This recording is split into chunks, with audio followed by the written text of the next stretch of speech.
ஓம் சாயிரா சாயிரா ஓம் சாயிரா சாயிரா ஓம் சாயிரா சாயிரா அன்பே சாயிரா பேரன்பே சாயிரா அகிலம் தளிக்க ஆத்மா விழிக்க அனுதினம் சாயிரா எங்கள் அன்பே சாயிரா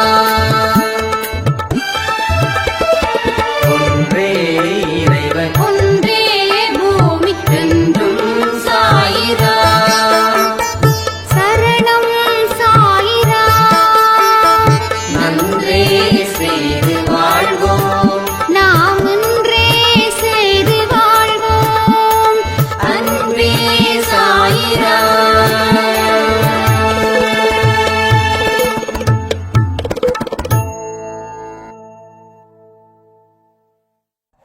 சாய்ராம். என் உயிரின் உயிரானவர்களே, கடவுள் கொடுத்தத எந்த மனுஷ தங்கு தடையின்றி ஏற்றுக்கொள்கிறானோ அவனுடைய வாழ்க்கையில கடவுள் அவன் கேட்காததையும் கொடுத்து திருப்தி அடைவார். இங்க ஒரு விஷயத்த நாம ரொம்ப தெளிவா புரிஞ்சுக்க முயற்சி பண்ணணும்.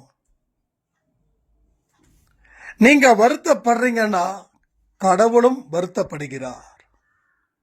நீங்க ஒரு விஷயத்தால சந்தோஷம் அடைகிறீங்கன்னா கடவுளும் சந்தோஷம் அடைகிறார். நாம ஒரு விஷயத்தால பாதிக்கப்பட்டு இருக்கோம், நமக்கு கவலைகள் அதிகரிக்குதுன்னா கடவுளும் நம்மளோட சேர்ந்து தானே அழுவாரு, அவரும் சேர்ந்து தானே கவலைப்படுவாரு. அதனால என்னுடைய அப்பாவை நான் எந்த இடத்துலையும் கவலைப்படாம வச்சிருக்கணும்னா முதல்ல நான் கவலைப்படாம இருக்கணும். இத உணர்ந்துக்கோங்க. இது ஒரு ஆறுதலுக்காகவோ இல்ல வேறு ஒரு விஷயத்துக்காகவோ சொல்வது இல்லை, 100% உண்மை இது. உங்க வீட்டுல வயசான அப்பா இருக்கலாம், 60 70 தாண்டினவரா. உங்க மேல அவருக்கு கொல்ல பிரியம். ஆனா உங்க லைஃப்ல நடக்கக்கூடிய பிரச்சனைகளை ஏற்கனவே நீங்க சொன்னதால அவர் எப்பொழுதும் உங்களை நினைச்சு கவலைப்பட்டுக்கிட்டே இருக்கிறாரு. இப்போ உங்களை நினைச்சு அவர் கவலைப்படுறதே உங்களுக்கு மேலும் கவலையை கொடுக்குது. ஒரு வயசான அப்பாவை சந்தோஷமா நம்மளால வச்சிருக்க முடியலையே அப்படின்னு. அப்ப நீங்க என்ன பண்றீங்க, கவலைகள் எவ்வளவு இருந்தாலும் அந்த கவலைகள் இல்லாத ஒரு வாழ்க்கைய வாழ்ந்தாதான் என்னுடைய அப்பா சந்தோஷமா இருப்பாரு, கவலை இல்லாம இருப்பாருன்னு நீங்க உணர்வீர்களா மாட்டீங்களா? அந்த உணரும் தன்மை உங்களுக்கு முதல்ல இருந்துடுச்சுன்னா போதும், கடவுள் இன்னமும் சந்தோஷமா இருப்பாரு. என்னோட பிள்ளை நான் எவ்வளவுதான் கஷ்டத்தை கொடுத்தாலும் அவ அந்த பிரச்சனைகளை சரி பண்ணிக்கிறானே, கொஞ்ச நாட்களில் என்னோட குழந்தைக்கு கொடுக்கிற வலி குறையும், அதுக்கு அப்புறமா ஒரு வழி பிறக்கும், அந்த வழியில என்னோட குழந்தைங்க ஆனந்தத்தின் உச்சத்துல இருப்பாங்க. இங்க பாருங்க, இது 100க்கு 100 சச்சரித்திரத்துல இருந்துதான் எடுக்கிறோம் இந்த வார்த்தைகள், சரியா? இங்க கற்பனைகளை வச்சுக்கிட்டு நாம பேசல. வானத்துல வீடு கட்ட நமக்கு தெரியாது, நிலத்துல தான் வீடு கட்டணும். அது நம்ம நிலமா தான் இருக்கணும். அடுத்தவங்க நிலத்துல வீடு கட்ட முடியாது, வானத்துல வீடு கட்ட முடியாது, தண்ணீரில வீடு கட்டவும் முடியாது. அப்ப எது பாசிபிளோ அதை தான் இங்க பேசுறோம். அதனால நீங்க நம்பிட்டீங்கன்னா பாஸ், நம்பலன்னா ஃபெயில், அவ்வளவுதான். அப்போ ஆண்டவன் கொடுக்கக்கூடிய விஷயத்த நீ ஏற்றுக்கோ, அதுல பெறக்கூடிய துன்பத்தை சந்தோஷமா அனுபவி. அந்த துன்பத்திலையும் நீ கடவுளுக்கு மனப்பூர்வமா நன்றிகளை சொல்லு. உன்னுடைய வாழ்க்கை மற்றவங்க பார்க்குற மாதிரி இருக்கும். நல்லா யோசிச்சு பாருங்க, உங்க வாழ்க்கையில எத்தனை நாள் மதிப்பையும் மரியாதையும் நீங்க இழந்தீங்க? சும்மா ஒரு அப்ராக்சிமேட்டா மாசமோ வருஷமோ தெரிஞ்சதுன்னா கமெண்ட்ல போட்டு விடுங்க. என்னோட லைஃப்ல பொறுத்த வரைக்கும் ஒரு 6 வருஷம் மதிப்பில்லாத மனுஷனா நான் இருந்தேன். எனக்கான தேவைகளை என்னாலேயே பூர்த்தி செய்ய கையாளாகாத தனத்துல இருக்கிறவனா நான் இருந்தேன். என்ன மதிக்கவே முடியாத ஒரு ஆளா தான் நான் வாழ்ந்தேன். என்னையே நான் மதிக்க முடியல. என்னால என்ன காப்பாத்திக்க முடியாதப்போ என்ன எப்படி மதிக்க முடியும்? அப்ப 5 வருஷம், அந்த 5 வருஷம் கொடுத்த வழிதான் இப்படிப்பட்ட ஒரு வழியை ஏற்படுத்துது. இப்போ என்னோட பிரச்சனைகள் இருக்குதான்னு நீங்க கேட்கலாம். பிரச்சனைகள் இருக்குது, அதை தீர்ப்பதற்கு வழியும் இருக்குது. அதனால பிரச்சனைகளை பார்த்து நான் கவலைப்படல. பிரச்சனையே இல்லைன்னு சொல்லி உங்ககிட்ட நான் காது குத்த முடியாது. ஏன்னா உண்மைதான் பேசணும். இது உண்மை பேசுற இடம். பிரச்சனைகள் நிறைய இருக்குது, பிரச்சனைகளை தீர்ப்பதற்கும் நிறைய வழிகள் இருக்குது. அப்போ எல்லா ப்ராப்ளத்துக்கும் உண்டான கண்ட்ரோல் நம்ம கிட்ட இருக்குது. இதை தான் அவர் உங்களுக்கு கொடுப்பாரு. எனக்கு ப்ராப்ளமே இல்லாத ஒரு வாழ்க்கையை கொடுனா எந்த சாமியும் கொடுக்காது. உனக்கு ப்ராப்ளமே இல்லாத ஒரு வாழ்க்கை வரணும்னா நீ வாழவே கூடாது. வாழ்ந்த உடனே செத்து போயிடணும், பிறந்த உடனே செத்து போயிடணும். நீ உயிரோட இருந்தா அனுபவிக்கணும் இல்ல? இப்போ நல்லதையும் அனுபவிக்கிற, அப்ப கெட்டதை அனுபவிக்கிறதுல மட்டும் ஏன் இவ்வளவு தயக்கம்? அப்ப எல்லா விஷயத்தையும் நாம சரிசமமா எடுக்க பழகி இருக்கோமா? இதான் முக்கியம். அதை பழகிட்டீங்கன்னாவே பிரச்சனைகள் உங்களை பார்த்து ஓடி போயிடும். நீங்க கடவுள்கிட்ட கேட்கிற அத்தனை வரமும் உங்களுக்கு கிடைக்கும். இது உண்மை, இது உண்மை. நான் உண்மையை மட்டும்தான் பேசுறேன். ஏன்னா ஏன் இது ரொம்ப தெளிவா சொல்றேன்னா, நேத்து கிட்டத்தட்ட ஒரு 7-8 பேரோட பிரச்சனைகள் ஓவரா இருந்தது. அந்த பிரச்சனைகளுக்கு உண்டான தீர்வு தான் இந்த பதிவில் நான் சொல்லிட்டு இருக்கேன். தயவு செய்து நீங்க அன்பேசாய் ஆடியோவில் எனக்கு கேள்விகள் கேட்குறீங்கல்ல வாட்ஸ்அப்ல, அடுத்த நாள் பதிவு கண்டிப்பா அது ரிலேட்டடா தான் இருக்கும். நீங்க பார்க்காம போயிட்டீங்கன்னா யார் பொறுப்பேற்றுக்க முடியும்னு எனக்கு தெரியல. அதனாலதான் நான் சொல்றேன், பார்ப்பதும் பார்க்காததும் உங்க விருப்பம், உங்க இஷ்டம். அதை நான் ஃபோர்ஸ் பண்ண முடியாது. ஆனா அன்பேசாயில எல்லாரும் 100க்கு 100 மார்க் வாங்கணும், அதை ஃபோர்ஸ் பண்ண முடியும் என்னால. நீங்க அன்பேசாய் குடும்பம் அப்படின்றத ஒரு அடையாளத்தை ஏற்படுத்தணுமா வேண்டாமா? நான் ஒரு விஷயத்த சொல்ல இது பண்றேன். ஒவ்வொரு வியாழக்கிழமை அன்னைக்கும் நாம எல்லோ கலர் ட்ரெஸ் தான் நம்ம போடணும்னு சொல்லியிருக்கோம். நான் ஃபாலோ பண்றேங்க. ஒரு 4 பேர் 5 பேர் ஃபாலோ பண்றாங்க. ஆனா அன்பேசாய் குடும்பத்துல இருக்கிறவங்க எத்தனை பேர்? அத்தனை பேர் ஃபாலோ பண்றோமா? ஏன் ஃபாலோ பண்ணல? அந்த உணர்வு நிலை உங்களுக்கு ஏன் இருக்கணும்? நம்ம என்ன விளம்பரப்படுத்துறோமா? இல்ல காணிக்கைக்கு உண்டியல் ரெடி பண்றோமா? இல்ல கோயில் கட்டணும் நன்கொடை கொடுங்கன்னு சொல்லி எழுதுறோமா? ஏதாவது பண்றோமா? எதுவும் பண்ணல. எது நாம புனிதமா ஒரு விஷயத்த செய்யறோமோ அந்த இடத்துல ஒரு வியாபாரம் இருக்கக்கூடாதுன்னு நான் நினைக்கிறேன். அப்போ இது ஏன் ஒரு உணர்வு நிலை உங்களுக்கு வரணும் அப்படின்னா, அந்த எல்லோ கலர் ட்ரெஸ் நீங்க போடும்போது என்ன தோணும் தெரியுமா? அந்த ட்ரெஸ்ஸுக்கு ஒன்னும் உண்டான ஒரு வைப்ரேஷன் உங்ககிட்ட வரும். அப்போ அன்பேசாய் குடும்பத்துல இருக்கக்கூடிய அந்த ஒற்றுமை, அந்த பலம் எல்லாமே இன்னும் அதிகரிக்கும். தனியா இருந்தா வேல்யூ இல்ல, கூட்டா இருந்தாதான் வேல்யூ. ஸோ அரசியல் கூட அப்படிதானே. தனியா இருந்தா யாராலையும் ஜெயிக்க முடியாது, கூட்டணி இருந்தாதான் ஜெயிக்க முடியும். அது சென்ட்ரலும் சரி ஸ்டேட்டும் சரி. நான் தனியா தான் நிற்பேன், நான் தான் வளருவேன் அப்படின்னா 0% அங்க தோல்வி மட்டும்தான் கிடைக்கும். அப்போ நம்மளும் கூட்டணியா தான் இருக்கணும். அந்த கூட்டணி இருந்தாதான் வாழ்க்கையில வெற்றி பெற முடியும். ஒவ்வொருத்தவங்க ஒவ்வொரு விருப்பத்தின் பேர்ல இல்லாம தனிப்பட்ட முறையில் இருக்கக்கூடியதை தாண்டி பொதுவான ஒரு விருப்பத்தை நம்ம இங்க நிறைவேற்றணும். என்ன தெரியுமா?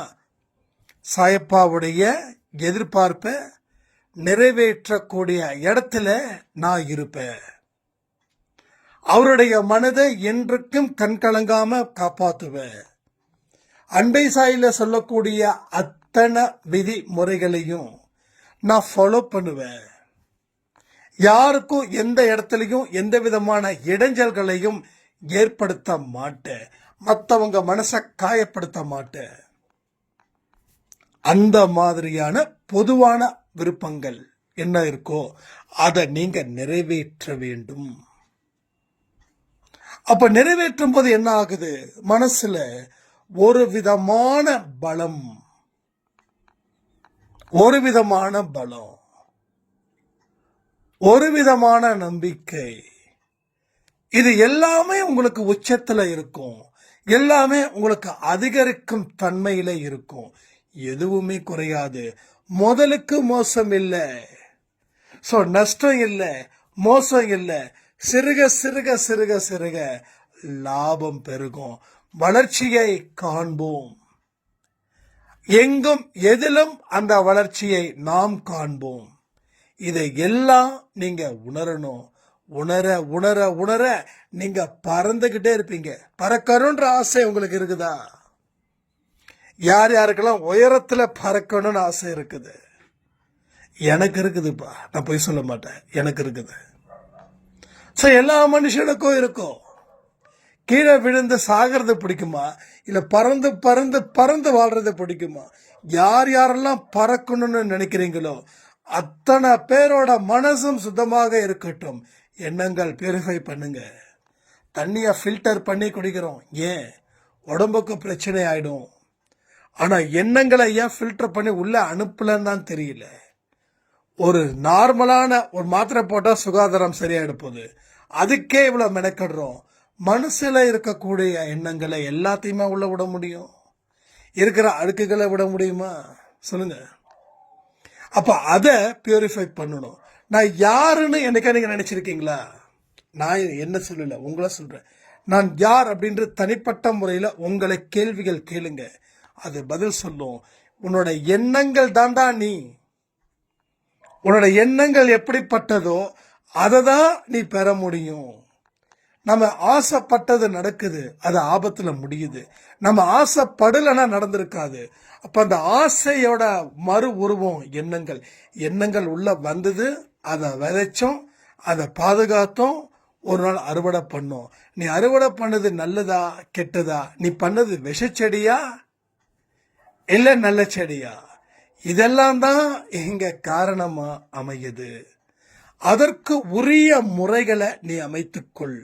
உன் வாழ்க்கையில நீ உயர உயர பறக்க முடியும். இல்லைன்னா கண்டிப்பா பறக்கவே முடியாது. பறக்கக்கூடிய எந்த மனுஷனுக்கும் ரெக்கை இருந்தாதான் பறக்க முடியும். அந்த இறக்க ஆரோக்கியமா இருந்தாதான் பறக்க முடியும். அப்ப ஆரோக்கியமா இருக்கணும்னா என்ன பண்ணணும்? உன் எண்ணத்தை சுத்தம் பண்ணு, உன் மனசை சரி பண்ணு, உன்னை ஒட்டுமொத்தமா கடவுளுக்கு கொடு. கடவுள் கொடுத்த ஒட்டுமொத்தத்தையும் எடுத்துக்கோ. அது நன்றிகள் சொல்லு. அதை என்னைக்கு கவலைப்படாத. கவலைப்படாத வாழ்க்கைய வாழணும்னா நீ கவலைப்படாம இருந்தாதான் வாழ முடியும். இல்லைன்னா கவலைப்பட்டுக்கிட்டே இருந்தா ஒவ்வொரு நொடியும் கவலையும் கண்ணீரோட உன் வாழ்க்கை போகும். பதில்களே கிடைக்காமல் பைத்தியம் பிடித்தது போல் அலைய நேரிடும். இன்னைக்கு பணக்காரன், ஏழை, எளியவர்கள் எல்லாரும் என்ன பண்றாங்க? அலைஞ்சுக்கிட்டே இருக்காங்க. மகிழ்ச்சி வேணும்னு சொல்லி அலையிறாங்க.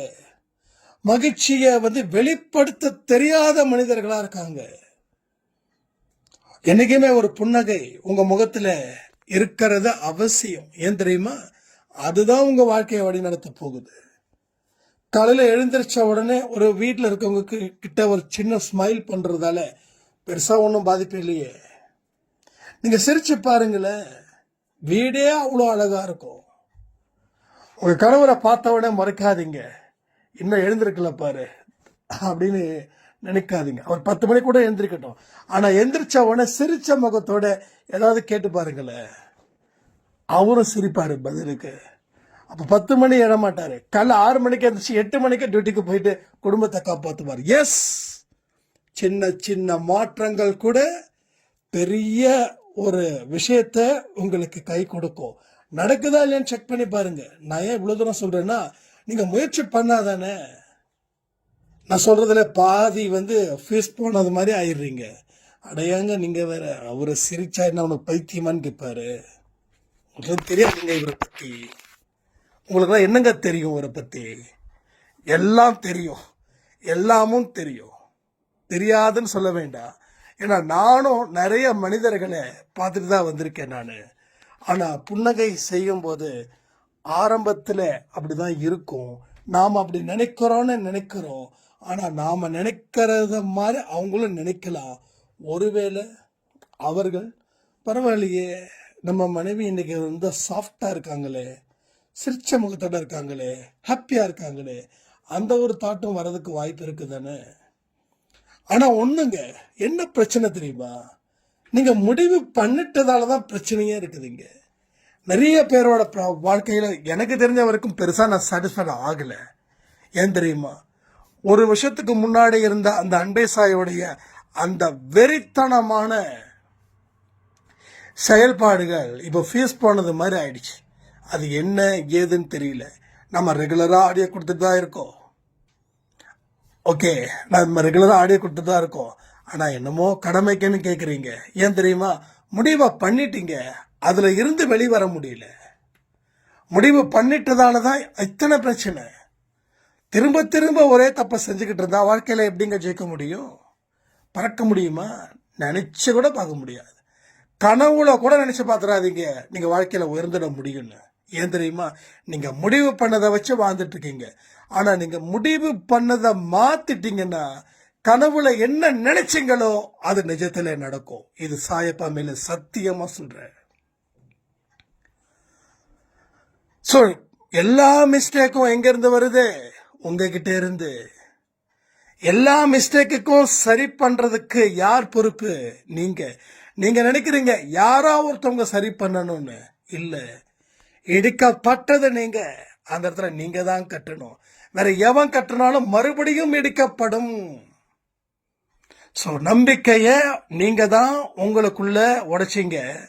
வேற யாரு என்ன நம்பிக்கை வச்சாலும் அது மீண்டும் மீண்டும் உடைக்கப்படும். அப்ப நம்ம சொல்லக்கூடிய விஷயத்த வச்சு நீங்களா நம்பிக்கை அப்படின்ற ஒரு ஒரு செங்கலையும் கட்டுங்க. கவனத்தோட கட்டுங்க, ஜாக்கிரதையா கட்டுங்க. அதுக்கு என்னென்ன தேவைகள் இருக்கோ அதை வச்சு கட்டுங்க. கட்டதான் அந்த அந்த நம்பிக்கை பலப்படும். பாதியில கட்டி முடிச்சிட்டீங்கன்னா ஒரு மழைக்கு கூட தாங்காது. மழைன்றது துன்பம். நம்பிக்கையை வளர விடாம இருந்தா அவநம்பிக்கை.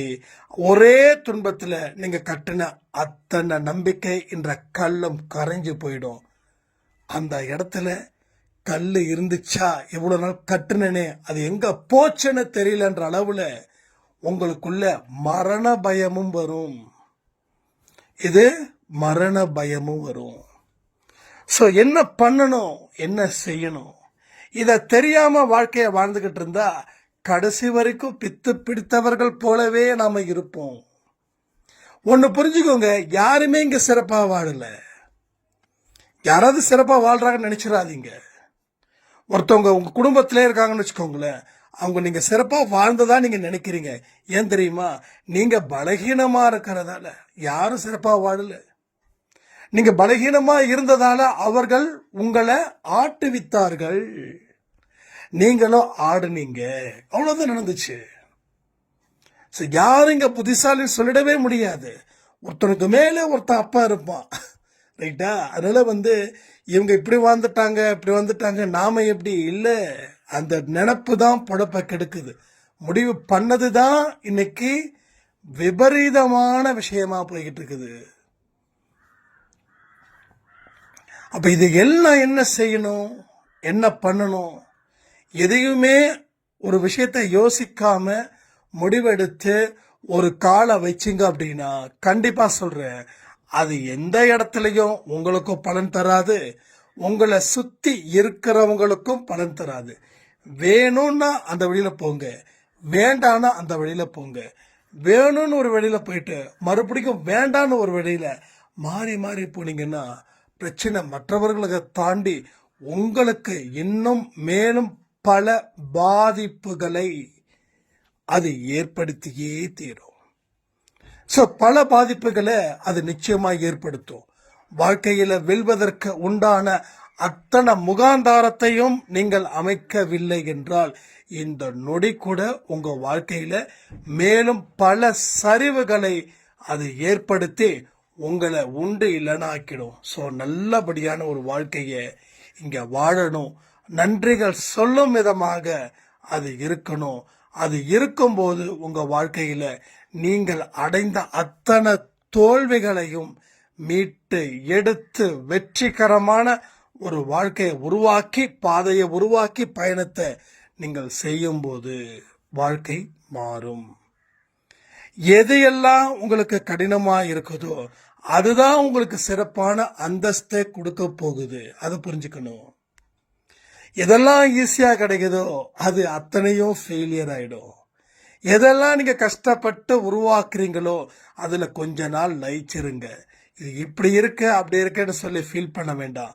மாற்றத்தை அக்செப்ட் பண்ணும்போது சில கடினமான பாதையில போய் தான் ஆகணும். அந்த கடினமான பாதையில எதுக்குங்க போறோம்? நம்மளை சிதைச்சுக்கவா? இல்லை, ஒரு சந்தோஷமான வாழ்க்கைய வாழ்வதற்காக தான் அந்த கடினமான பாதையில, அந்த ஒரு இக்கட்டான பாதையில நாம பயணம் மேற்கொள்கிறோம். அதை நினைத்து கொண்டு செயல்படு. உன் வாழ்க்கையில நீ இழந்த இடம் ஒன்று இருக்கே, அதை விட பெறக்கூடிய இடம் மிகப்பெரிய ஒரு இடமா அமையும். ஒன்னே ஒன்று சொல்றேன், சின்ன வயசுல கஷ்டப்பட்டவர்கள் எவரா இருந்தாலும் சரி, வயது ஆக ஆக சந்தோஷத்தில் நிலைத்து இருப்பார்கள். என்ன ஒரு பிரச்சனை என்ன தெரியுமா? உடனே நீங்க கேட்கலாம், சின்ன வயசுல இருந்துதான் நான் கஷ்டப்பட்டுட்டே இருக்கேன், இப்ப வரைக்கும் என் வாழ்க்கையில எந்த இடத்துலயும் வெற்றி பெற முடியலன்னா அதுக்கும் காரணம் இருக்கு. என்ன தெரியுமா? அறிவை பயன்படுத்தி வாழணும். அறிவை பயன்படுத்தாம வாழ்ந்துகிட்டு இருந்தா கஷ்டம் மட்டும்தானே கிடைக்கும். அப்போ கடவுள் கொடுத்தது என்னதுங்க? 6th sense. அதை சரியா பயன்படுத்துறோமா? இல்லையே. ஏதோ ஒரு ஆய்வு, நான் அடிக்கடி சொல்லியிருக்கேன்னு நினைக்கிறேன், 25% தன்னுடைய அறிவை பயன்படுத்துறவங்க உலகத்துல சாதனையாளர்களா இருக்காங்க. எவ்வளோ? Just only 25% below, not above, below. So அவங்க வாழ்க்கையில சாதனையாளர்களா இருக்காங்க. அப்ப நாம எந்த அளவுல அந்த அறிவை பயன்படுத்தி இருக்கிறோம்னா 1% இல்ல 5%. உண்மையா சொன்னா இது வெக்கக்கேடுதான். ஏன்னா அறிவை பயன்படுத்த முடியல. எப்ப பார்த்தாலும் ஒரு என்டர்டெயின்மெண்ட் தான் நமக்கு தேவையா இருக்கு. உனக்கு இருக்கக்கூடிய வழியில இருக்கக்கூடிய அறிவை உன்னால பெறட்ட முடியாதப்போ நீ எப்படி நல்ல வாழ்க்கைய வாழ முடியும்? நீ முட்டாளாகவே இருந்தா எப்படி? அப்போ நீ முட்டாளா? உண்மையிலே முட்டாளா? இல்ல, நீ அறிவாளி. உன்னோட அறிவை பயன்படுத்தாம இருக்கிறதால நீ முட்டாளா நினைக்கிற. அப்ப நீ முட்டாள் இல்ல, நீ அறிவாளி. உனக்கு தேவையான விஷயத்துல கவனத்தை செலுத்து, தேவையில்லாத விஷயத்துல கவனத்தை செலுத்தாத. நேரத்தை சரியா பயன்படுத்து. யாருக்கும் எந்த பாதிப்பும் இல்லாத அளவுல உன்னுடைய வாழ்க்கைய வாழ்ந்து பாரு. சரித்திரம் படைக்கிறதுன்றது ரொம்ப ரொம்ப ஈஸி, ரொம்ப ரொம்ப ஈஸி. உடல் பலம், மனபலம். உடலை சரி பண்ணு, மனதை சரி பண்ணு. இந்த ரெண்டத்தையும் சரி பண்ணா உன்னுடைய உழைப்பு, உன்னுடைய முன்னேற்றம், இதை வைத்துக்கொண்டு நீ உன் வாழ்க்கையில எதிர்நீச்சல் போடலாம். கடைசியில 20 பேரோட கிளம்புன நீ ஒத்த ஆளா நிப்ப, மீதி 19 பேரும் காணாம போவாங்க. ஸோ இதுதான் அறிவு. அறிவையும் பயன்படுத்தணும், மனதையும் பயன்படுத்தணும். உன்னோட 5 புலன்களையும் நீ செய்யக்கூடிய கடமையில வைக்கணும். அப்படி வைக்கும்போது உன் வாழ்க்கையில நீ எல்லா விஷயத்தையும் சாதிக்கதான் தீர்வ. இது எல்லாம் புரிஞ்சுக்கோங்க. சும்மா என் வாழ்க்கை அப்படி போயிடுச்சு இப்படி போயிடுச்சு, அவனால கெட்டது இவனால கெட்டது, எவனாலையும் கெடல. எவனாலையும் கெடல, எந்த கொம்பனாலையும் உங்க வாழ்க்கைய சத்தியமா கெடுக்க முடியாது. நோட் பண்ணிக்கோங்க. நீங்க கெடுத்தா உங்க வாழ்க்கை கெடும், நீங்க கெடுக்கலைன்னா உங்க வாழ்க்கை நல்லா இருக்கும். உங்களுக்கு தேவையானது ஒன்னே ஒண்ணுதான், எந்த வழியில இந்த பயணம் இருக்க வேண்டும். இதே ஒரே ஒரு விஷயம்தான். எந்த ஒரு காரணத்தை கொண்டும் முன் வச்ச கால பின் வைக்காம உங்க வாழ்க்கை பயணத்துல வரக்கூடிய தடைகளை எதிர்த்து நின்னு போராடுங்க. எதுவுமே எமோஷனலா முடிவு பண்ண வேண்டாம். இது ரொம்ப முக்கியம்.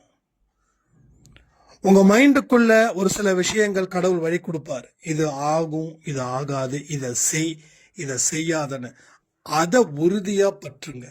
அதை பற்றிக்கிட்டீங்கன்னா உங்க வாழ்க்கையில நீங்க வானத்துல உயர உயர உயர பறக்க முடியும். இதை எல்லாத்தையும் 1க்கு 4 தடவை உங்க மைண்டுக்குள்ள ஏத்துங்க. எல்லாமே என்ன தெரியுமா பிரச்சனை? ஒரு மனுஷனுடைய பிரச்சனைகளுக்கும் அடிப்படை காரணமா இருக்கிறது அவனுடைய மைண்டு. அவன் மைண்டுக்குள்ள எதை ஏத்தி வச்சிருக்கிறானோ அதுதான் அவன் வாழ்க்கையை தீர்மானிக்குது. அப்ப இதுவரைக்கும் நம்ம ஏத்தி வச்சது அது நம்ம வாழ்க்கைய புரட்டி போட்டுச்சு. இனி என் வாழ்க்கையில இப்படித்தான் நடக்கணும்னு சொல்லி உங்க மைண்ட ஸ்ட்ராங் பண்ணிட்டீங்க அப்படின்னா அதை தாண்டி வேற எதுவும் உங்க வாழ்க்கையில நடக்கவே நடக்காது. அதுக்கு நான் உங்களுக்கு 100% உத்தரவாதத்தை கொடுக்குறேன். ஏன்னா என்னுடைய லைஃப்ல மட்டும் இருக்கக்கூடிய எக்ஸ்பீரியன்ஸை நான் பேசல. இங்க பல பேர் அன்பே சாய் குடும்பத்துல அவங்களுடைய எக்ஸ்பீரியன்ஸை ஷேர் பண்ணும்போது அதுல இருந்து கண்டுபிடிக்கப்பட்டது தான் இத்தனை விஷயங்களும். ஸோ 100 பேர் 1000 பேர் நெருக்கடியில இருந்தாலும் உங்க மனசு என்ன சொல்லுதுன்றது தான் முக்கியம். இந்த 1000 பேரை என்னால சமாளிக்க முடியும் அப்படின்னு உங்க மனசு தீர்மானம் பண்ணிடுச்சுன்னா அது தடுக்க ஒருவனாலையும் முடியாது.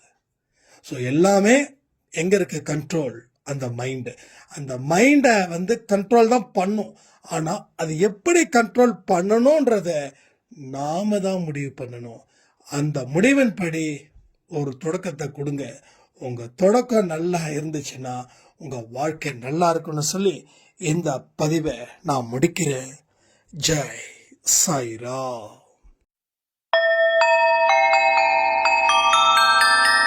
ஓம் சாயிரா சாயிரா ஓம் சாயிரா சாயிரா ஓம் சாயிரா சாயிரா அன்பே சாயிரா பேரன்பே சாயிரா அகிலம் தளிக்க ஆத்மா விழிக்க அனுதினம் சாயிரா எங்கள் அன்பே சாயிரா ஒன்றே